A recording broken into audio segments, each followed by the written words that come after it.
शैव, शाक्त, वैष्णव, गणपत और शौर्य, इस तरीके से 5 बड़े संप्रदाय हैं। फिर इन्हीं संप्रदायों में फिर अनेक और भी उप संप्रदाय हैं। यदि वैष्णव में जाएंगे तो कई वैष्णव संप्रदाय हैं, शैव में भी कई प्रकार के शैव संप्रदाय हैं ना, शाक्त में भी कई प्रकार के शाक्त संप्रदाय हैं। तो अलग अलग प्रकार की देवियों की साधना करते हैं ना, उसके कारण से जो है सांप्रदायिकता से पूर्ण बने रहते हैं और इसीलिए उनमें आवेश बना रहता है ना, और अभिमान बना रहता है। अभिमान किस रूप में बना रहता है कि वो अपने इष्ट को दूसरे के इष्ट से श्रेष्ठ मानते हैं, अपनी साधना को दूसरे की साधना से, अपनी उपासना को दूसरे की उपासना से श्रेष्ठ मानते हैं। इस रूप में उनमें अभिमान और अहंकार जो है देखा जाता है। तो प्रतीक को ही लक्ष्य समझने वाली बौद्धिक स्थितियों में सांप्रदायिकता पूर्ण आवेश, अभिमान और अहंकार पाया जाता है। फिर इसके बाद लिखा है कि प्रतीक लक्ष्यवादी उपासना क्रम अपूर्णता की सीमा तक गौण और असामाजिक सिद्ध हुई है। तो प्रतीक को ही लक्ष्य मानने वाली है ना, ऐसी जो उपासना क्रम है वो अपूर्णता की सीमा में है, अपूर्णता की सीमा तक गौण है और असामाजिक सिद्ध हुई है, क्योंकि इसमें मानव लक्ष्य का स्पष्टीकरण एवं प्राप्ति नहीं है, इसलिए विषमताएं हैं। ऐसे प्रतीक स्थान, जाति, भाषा, कला, चित्र, रचना, प्रतिमा, स्मारक और शब्द के भेद से गण्य हैं। ये सभी प्रतीक सत्य में से के लिए समाहित हैं, अस्तु सत्य ही लक्ष्य है। तो उपासना का जो मूल लक्ष्य है वो सत्य को ही पहचानना है। बौद्धिकता ही मानव के व्यक्तित्व का प्रत्यक्ष रूप है, ना कि शरीर। तो मानव के व्यक्तित्व का प्रत्यक्ष रूप जो है बौद्धिकता है, ना कि शरीर। तो जब हम प्रतीक के रूप में शरीर को है ना अपने अंतःकरण को उस शरीर से तदाकार करने का प्रयास करते हैं, है ना, जबकि बौद्धिकता ही मानव के व्यक्तित्व का प्रत्यक्ष रूप है, ना कि शरीर, क्योंकि प्रत्येक व्यक्ति में पाई जाने वाली बौद्धिक क्षमता का ही आदर या उपेक्षा, सम्मान या तिरस्कार का मान है ना। तो मानव का जो पहचान है उसकी बौद्धिकता से ही है। यदि बौद्धिकता नहीं है उस स्थिति में उपेक्षा है, तिरस्कार है। बौद्धिकता है तो उसका आदर है, सम्मान है। अस्तु, बौद्धिकता ही मूल प्रवृत्तियां, संकेत ग्रहण एवं प्रसारण क्षमता है। यही आवश्यकता, इच्छा, विचार, आसक्ति या अनासक्ति, परिमार्जन, प्रभाव, तत्परता एवं बौद्धिकता है। फिर आशा भेद से उपासना, आशा भेद से उपासना भेद, उपासना भेद से अनुभव भेद, अनुभव भेद से अनुमान भेद और अनुमान भेद से उपासना भेद है। तो ये जो उपासनाओं के जो भेद हैं उसके मूल में आशा का भेद है ना। उपासना का भेद से फिर अनुभव के भेद है। मतलब जो यहाँ पर कहने का मतलब अनुभव भेद से मतलब ये है कि जो अनुभव में तो कोई भेद होता नहीं, जैसा हम लोगों ने मध्य दर्शन के अध्ययन में पढ़ा है, लेकिन जब प्रतीक को प्राप्ति मान लेते हैं तो उस समय प्रतीक के साथ तादात्म्य होने से भी कुछ अनुभव होता है ना, जिसको बाबा जी ने बताया ना कि जल से तदाकारता से ये है, वायु से, अग्नि से, है ना, प्रकाश से तदाकारता से ये है। तो एक प्रकार से उपलब्धि होती है, उन उपलब्धियों को अनुभव भेद करें। अनुभव भेद से अनुमान भेद है, अनुमान भेद से फिर उपासना का भेद। यही उपासना में वैविध्यता का कारण है और यह वैविध्यता सार्वभौम आचरण की सीमा में विलय होने के लिए बाध्य है। तो ये जितनी भी प्रकार की उपासना संबंधी वैविध्यताएं हैं, ये सार्वभौमिक आचरण की सीमा की सार्वभौम आचरण की सीमा में या नियम त्रय की सीमा में जो है इनका विलय हो जाता है। ठीक है, यहाँ तक मैंने अपनी बात करी। इस पे कोई प्रश्न होंगे तो आप प्रश्न लिख के भेजिएगा, तो उसका अगले या कल हम लोग उन प्रश्नों का उत्तर देंगे। ठीक है, आगे सुनीता जो है इसको कंटिन्यू करेंगे।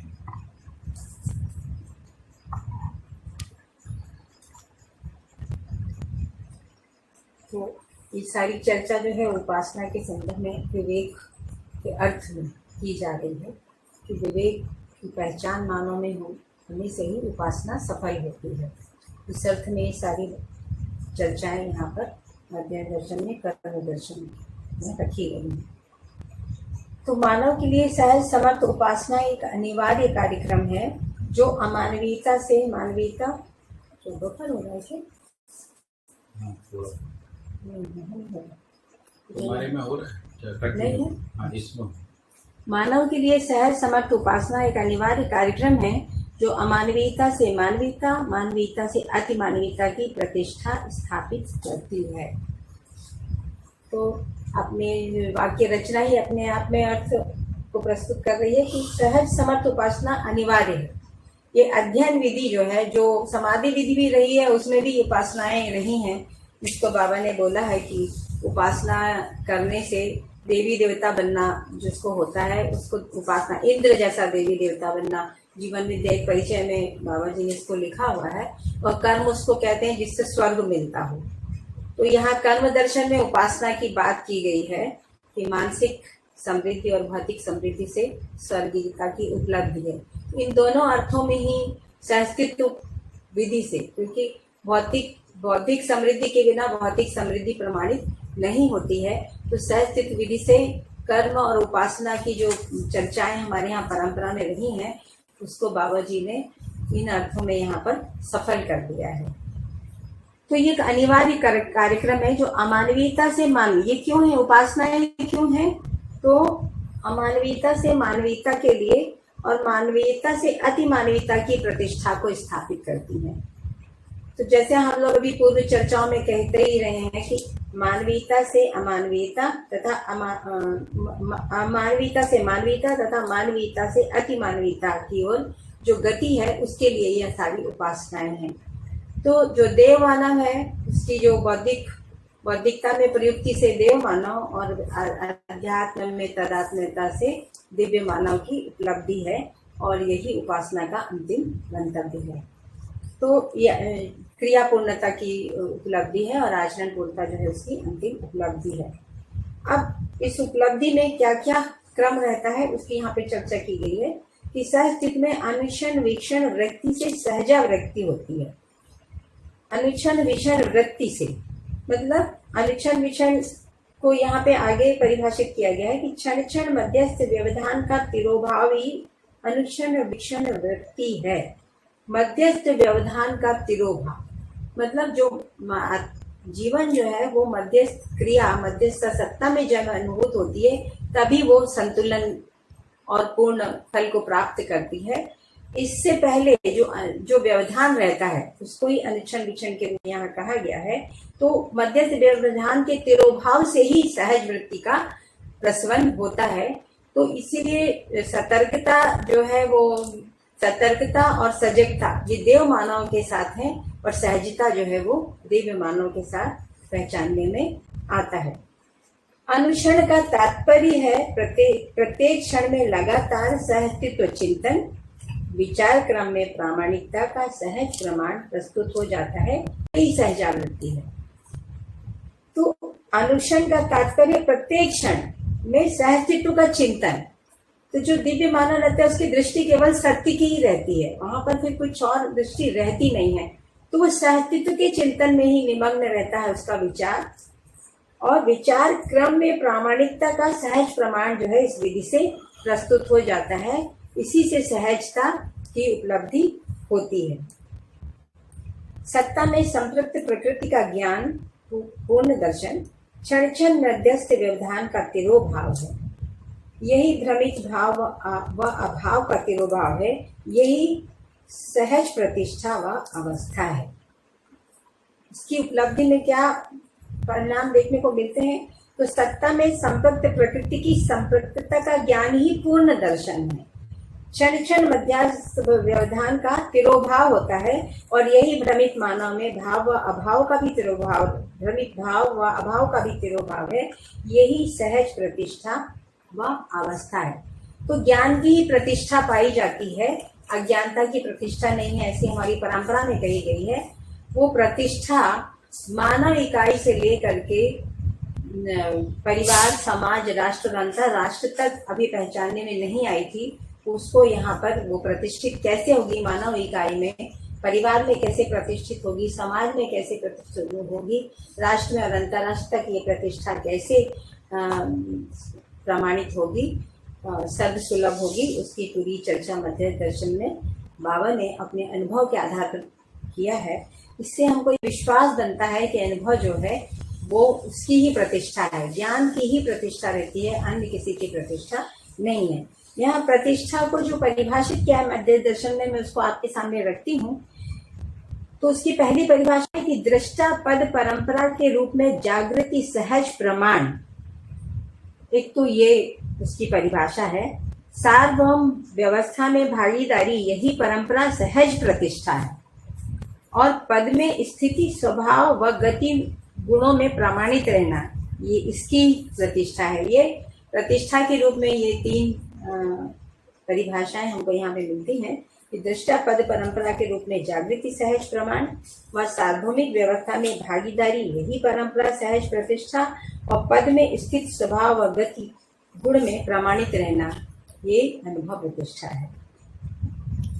सत्ता में संप्रक्त प्रकृति सहज ज्ञान न होने से और अनुभव मूलक ज्ञान न होने से भय और प्रलोभन वश समस्त भ्रम मूलक कार्य व व्यवहार सोच विचार को बनाए रखता है, यही संपूर्ण क्लेश का कारण है। तो सत्ता में अनुभव से क्या होता है ये पहले प्रस्तुत कर दिया गया। सत्ता में अनुभव ना होने से, अनुभव मूलक ज्ञान ना होने से भय व प्रलोभन वश समस्त भ्रम मूलक कार्य व्यवहार होते हैं और सोच विचार को बनाए रखता है, यही संपूर्ण क्लेश और दुखों का कारण है। इसको क्लेश मुक्ति में मानव विहार दर्शन में हम लोगों ने इसको बहुत अच्छे से पढ़ा था। काल क्रिया की अवधि है, इसी अवधि में आरोपित विचार व इच्छा ही असहज एवं निरारोपित विचार व इच्छा ही सहज विचार। अब यहाँ पे जो चर्चा है वो काल और क्रिया के संदर्भ में है। भ्रांति है, काल क्रिया क्या है, तो काल और क्रिया के संदर्भ में। तो क्रिया क्या है, तो भौतिक क्रिया, रसायन क्रिया और जीवन क्रिया। तो भौतिक क्रियाएं जो हैं वो परिणामशीलता में सीमित रहती हैं, और जीवन क्रिया जो है वो निरंतरता में रहती है। जो सुख की निरंतरता है वो भ्रमवश नहीं हो पाती है, क्योंकि मानव ने अभी सारा जो प्रयास किया है वो भौतिक क्रियाकलापों के अर्थ में ही सुख के प्रयास में किया है, इसलिए उसको पूर्ण फल नहीं मिला। तो जीवन क्रिया की पहचान के साथ ही काल वर्तमानित ही रहता है। रचनाओं के संदर्भ में जब हम क्रिया को देखते हैं तो भूत, भविष्य और वर्तमान ये तीनों दिखते हैं, लेकिन जीवन में जब अनुभव संपन्नता रहती है तो वैसे तो सारी क्रियाएं ही नित्य वर्तमान है, केवल वो निरंतरता में रहना ही उसकी वर्तमानता है, निरंतर वर्तते ही रहती है, वो रुकती तो है नहीं। तो इसकी भूत और भविष्य का क्या है, तो पूर्णता में ही अपूर्णता या उसकी पहचान होती है। तो वर्तमानता में ही भूत और भविष्य की पहचान हो रही है, और क्रिया जो जीवन में जब निरंतरता की पहचान होती है तब जो निरंतर नहीं है उसकी भी पहचान हो जाती है। तो भौतिक क्रिया में रचनाओं की निरंतरता नहीं रहती है, उनकी विरचना भी इस प्रकार से होती है। लेकिन समग्र अस्तित्व में जब हम व्यापक रूप से देखते हैं तो हर घटना, हर क्रिया समग्र अस्तित्व में कहीं ना कहीं वो क्रिया चलती रहती है। इस प्रकार से हम इसको और विशद रूप में भी देख सकते हैं कि क्रिया का, रचना का भी और परिणाम का अभाव नहीं रहता है। जब हम एक रचना के संदर्भ में इसको देखते हैं तब ये बात हमको समझ में आती है। तो इसी अवधि में इसीलिए अवधि में आरोपित विचार व इच्छा ही असहजता, मतलब भ्रम में जो शब्द स्पर्श रूप रस गंध के द्वारा जो हम सुख पाने की कोशिश करते हैं वही आरोपण है, और इससे जब हम निर्भ्रम हो जाते हैं जीवन क्रिया के संदर्भ में तब वह निरारोपित विचार व इच्छा के रूप में, सहजता के रूप में हम पहचान पाते हैं। मानव इकाई में ही जागृति के क्रम में भी निरारोपण क्षमता पाई जाती है, भ्रमवश आरोपण होता है। मतलब मानव जागृत इकाई में ही निरारोपण क्षमता रहती है, और भ्रमवश ही आरोपण होता है। आरोपण मतलब जिसको अतिव्याप्ति, अनाव्याप्ति, अव्याप्ति के रूप में भी हम लोग देखते हैं, यही आरोपण है मुख्य रूप से। तो जब वस्तु स्थिति सत्य, वस्तु स्थिति सत्य, वस्तुगत सत्य की पूर्ण पहचान हो जाती है, तब जा करके हम आरोपण से मुक्त होते हैं और भ्रम से मुक्त होते हैं। जो जैसा है उससे अधिक कम समझना, जो जैसा है उससे अधिक कम अथवा ना समझना ही आरोपण है। यही अज्ञान है, यही अक्षमता, यही भ्रम है, जिसको मैंने अभी आपको अतिव्याप्ति, अनाव्याप्ति और अव्याप्ति के रूप में रखा। सत्ता में संपृक्त जड़ चैतन्यात्मक प्रकृति की स्थितिशीलता व सत्ता सहज पूर्णता के संबंध में ही आरोपण व निरारोपण क्रिया का संपन्न होना पाया जाता है। तो ये कहाँ पर पाया जाता है? सत्ता में संपृक्त जड़ चैतन्यात्मक प्रकृति की स्थितिशीलता में व सत्ता सहज पूर्णता के संबंध में, मतलब क्रिया में और क्रिया पूर्णता के संदर्भ में ही ये आरोपण या निरारोपण क्रिया संपन्न होती है। क्रिया पूर्ण नहीं रहती है तो आरोपण रहता है, क्रिया पूर्ण हो जाती है तो निरूपण रहता है। क्रिया पूर्णता ही अनुभव है। प्रत्येक इकाई में यहाँ से तो आपको मिला, यहाँ पढ़िए। अब इसके बाद की प्रस्तुति पाठक जी रखेंगे। टाइम नहीं बचा ना? हाँ, नहीं बचा, 10 मिनट। प्रत्येक इकाई में रूप, गुण, स्वभाव और धर्म समाहित है, यही उसकी कार्यवत्ता है। इसी की गणना, परिमाण, प्रयोजन, ज्ञान ही प्रकृति के प्रति निर्भरता पूर्ण क्षमता का द्योतक है। यही प्रमाण है, यही सहजता है। तो प्रत्येक इकाई में रूप, गुण, स्वभाव और धर्म, ये चारों वास्तविकताओं की पहचान के साथ ही पूर्ण पहचान होती है, यही उसकी कार्यवत्ता है। तो जब हर इकाई जो है रूप, गुण, स्वभाव, धर्म के साथ है और इसी के साथ वो अपनी कार्यवत्ता को प्रस्तुत भी करती है। मानव इकाई जो है स्वभाव और धर्म के साथ अपनी हर इकाई अपने स्वभाव और धर्म के साथ कार्य के रूप में, कर्म के रूप में प्रवृत्त रहती है। केवल मानव इकाई नहीं थी, उस संदर्भ में ये सारी चर्चाएं यहाँ पर की गई हैं। इसकी गणना, परिमाण और प्रयोजन, ज्ञान ही प्रकृति के प्रति निर्भरता पूर्ण क्षमता का द्योतक है। तो जो भौतिक, रासायनिक या जितना भी प्रकृति है उसकी गणना होती है और व्यापकता है उसकी गणना नहीं होती है। तो ये गणना, इसकी प्रकृति की गणना, परिमाण और प्रयोजन, इतनी प्रयोजन का ज्ञान ही प्रकृति के प्रति निर्भरता पूर्ण क्षमता को लाता है। यही प्रमाण है, यही सहजता है। और ये प्रयोजन का पहचान सहस्तित्व में ही हो पाता है, उससे कम में ये पहचान होती नहीं है। संपूर्ण क्रियाएं मूलतः रूप और शब्द के भेद से दृष्टव्य है। तो संपूर्ण क्रियाएं मूलतः रूप, हर क्रिया का रूप तो एक रूप जो है आकार, आयतन, घनता के रूप में है और जीवन जो है वो जीवन रूप में है। और शब्द भेद में दृष्टव्य है। तो शब्द क्या है? वो अर्थ। तो रूप के भेद से और अर्थ भेद से ही सारी क्रियाएं दृष्टव्य हैं। पूरकता के बिना इकाई में अग्रिमता नहीं। तो परस्पर पूरकता ही संबंध है। ये मध्य दर्शन में जो प्रस्तावित है सहअस्तित्व के अर्थ में, तो इकाई और इकाई के बीच में सहअस्तित्व उपयोगिता और पूरकता विधि से ही प्रमाणित होता है। तो पूरकता के बिना इकाई में अग्रिमता नहीं होती है। तो इसको हम कैसे पहचान पाते हैं कि पदार्थावस्था प्राणावस्था की पूरक है, प्राणावस्था जीवावस्था की पूरक है, जीवावस्था ज्ञानावस्था की पूरक है, और ज्ञानावस्था की इकाई ज्ञान संपन्न होकर के फिर जीवावस्था और प्राणावस्था और पदार्थावस्था के लिए पूरक हो जाता है। पूर्णता पर्यंत इकाई पूरकता उपयोगिता के लिए प्रवृत्त है। पूर्णता पर्यंत समस्त इकाइयां पूर्णता पर्यंत पूरकता और उपयोगिता में प्रवृत्त रहती हैं। मानव इकाई ही भ्रमवश पूरकता और उपयोगिता में प्रवृत्त नहीं थी।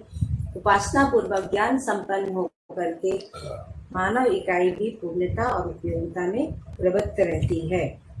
पूरकता ही इकाई में ह्रास व विकास के लक्षणों को प्रकट करती है, यही प्रधान उपादेयता भी है। तो पूरकता ही इकाई में ह्रास या विकास के लक्षणों को प्रकट करती है, यही प्रधान उपादेयता है। तो मानव के अतिरिक्त सभी इकाई पूरकता उपयोगिता विधि से व्यवस्था में भागीदारी करती है। मानव इकाई भी ज्ञान संपन्न होकर के पूरकता और उपयोगिता में भागीदारी, समग्र व्यवस्था में भागीदारी करके अपने जो स्वत्व है उसको वो प्रमाणित करती है। इकाई में प्रकट होने वाले शब्दादि गुण ही सापेक्ष शक्तियां हैं, गुण विहीन इकाई नहीं है। इसलिए मानव में सहज कामना का अभाव नहीं है, सहजता ही धर्म है, यही सुख शांति संतोष एवं आनंद है। यही धारणा को स्पष्ट करता है जो प्रत्यक्ष है। तो प्रत्येक इकाई में प्रकट होने वाले शब्दादि गुण ही सापेक्ष शक्तियां हैं। शब्दादि गुण का मतलब होता है स्वभाव और धर्म। तो गुण जो है वो सम विषम मध्यस्थ के रूप में पहचानने में आते हैं। तो मध्यस्थ गुण जो है वो सापेक्षता से मुक्त रहता है और सम विषम जो है वो सापेक्षता में रहती है। तो मानव इकाई को छोड़ करके सारी इकाइयां सम विषम मध्यस्थ तीनों के गुणों में रहती हैं। तो जो जड़ इकाइयों में मध्यस्थ गुण जो है वो उसके विभव को बना करके रखता है, और सम विषमता के सम में रचना होती है और विषमता में विरचना होती है, और इन दोनों के काल में जो उस रचना की बने रहने हैं वो मध्यस्थ क्रिया में संपन्न होता है। तो मानव इकाई जब सापेक्षता से मुक्त होती है तभी वो व्यवस्था में भागीदारी कर पाती है, उससे कम में वो व्यवस्था में भागीदारी नहीं कर पाती है। गुण विहीन इकाई नहीं है। तो मानवीय गुणों से मानव इकाई संपन्न है, और सम विषम मध्यस्थ गुण से मध्यस्थ गुण में मानव इकाई प्रतिष्ठित है, सम विषम मध्यस्थ गुण में भौतिक रासायनिक इकाइयां प्रतिष्ठित हैं। इसलिए मानव में सहज कामना का अभाव नहीं है। कामना क्या है?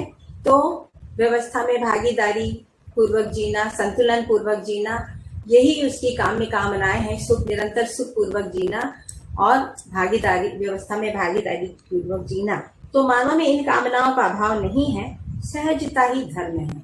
मतलब स्वभाव गति में ही धर्म की पहचान होती है, असहजता में धर्म की पहचान नहीं होती है। इसलिए मानव कब सहज होता है? जब वो सुखी होता है।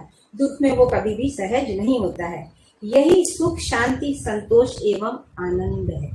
यही जीवन में जो सहजता है, जो अनुभव में सहजता की स्पष्टता होती है, यही जीवन में सुख शांति संतोष एवं आनंद के रूप में, जीवन लक्ष्य के रूप में सफल होता है, और यही धारणा को स्पष्ट करता है जो प्रत्यक्ष है। हर इकाई ने, जीवन इकाई में जो भी कुछ धारण किया हुआ है वो प्रबुद्धता पूर्वक बुद्धि में इसका बोध और आत्मा में अनुभव पूर्वक ही